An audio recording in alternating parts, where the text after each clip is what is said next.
मनीष कश्यप ने एक बात कही थी, वो अब सच हो गया है। और मैं कहता हूं ना कि मनीष कश्यप एक देवदूत है, इंग्लिश में कहें तो एंजिल है, और उर्दू में कहें तो वो एक अफलातून है, जो ईश्वर के द्वारा भेजे गए एक ऐसे दूत हैं जो जिनकी हर भविष्यवाणी सही होती है। उन्होंने जब जब कहा, उन्होंने कहा 180 दिन के अंदर में तेजस्वी यादव गिर जाएगी, सरकार गिर गई। उन्होंने कहा कि पुल गिर जाएगा 1 साल के अंदर में, ये वाला पुल, वो पुल गिर गया।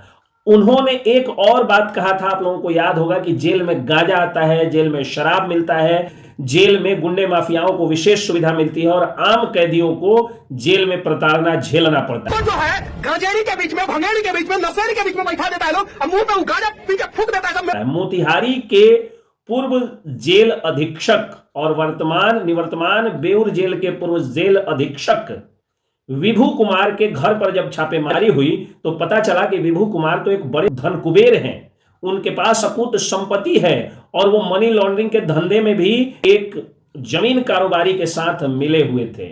मनीष कश्यप ने जो जो बात कही थी, इकोनॉमिक ऑफेंस यूनिट, आर्थिक अपराध इकाई, ईओयू के रेड के बाद मनीष कश्यप की वो सारी बातें सही हो गईं, और अब लग रहा है कि जेल में आम कैदियों के साथ न्याय होगा, क्योंकि आम कैदियों को खून के आंसू रुलाने वाला, आम कैदियों का शोषण करने वाला और बड़े बड़े गुंडे माफियाओं को विशेष सुविधा दे करके अकूत संपत्ति अर्जित करने वाले विभू कुमार के सभी ठिकानों पर आर्थिक अपराध इकाई ने छापेमारी की है। याद करिए, एक वो सरकार थी जब तेजस्वी यादव साथ में थे, यानी एक सरकार थी महागठबंधन की, तेजस्वी यादव की पार्टी, जिसमें सिंगल लार्जेस्ट पार्टी थी, सबसे बड़ी पार्टी थी। उस समय आर्थिक अपराध इकाई की छापेमारी यूट्यूबर्स पर पड़ती थी, जिन यूट्यूबर्स का सारा पैसा टैक्स काट करके अमेरिकी डॉलर के रूप में आता है, और पूरा का पूरा व्हाइट मनी होता है, और सुविधा जो है वो जेल में बैठे गुंडे माफियाओं को मिलता था।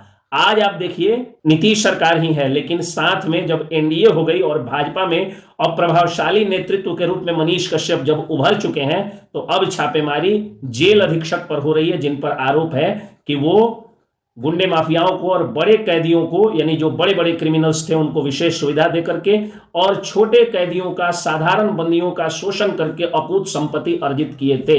दैनिक जागरण की यह रिपोर्ट में कहा है कि विभू कुमार जो थे बेउर जेल के सुपरिंटेंडेंट, वो अकूत संपत्ति के मालिक हो गए थे। यहां मैं एक बात आप लोगों को बता दूं कि डिस्प्रोपोर्शनेट एसेट्स, अकूत संपत्ति, आय से अधिक संपत्ति इस देश में एक अपराध है, और आय से अधिक संपत्ति पता नहीं लोग क्यों अर्जित करते हैं। एक बेउर जेल के सुपरिंटेंडेंट का वेतन इतना बढ़िया होता है, सारी सुविधा मिलती है, बॉडीगार्ड मिलता है, सब कुछ मिलता है, लेकिन पता नहीं क्यों इतना ज्यादा ये लोग जो है वो बेचैन हो जाते हैं, धन हड़पने के लिए भुक्कड़ हो जाते हैं। भोजपुरी में कहा जाता है एकदम लला जाले लोग, छछा जाले लोग।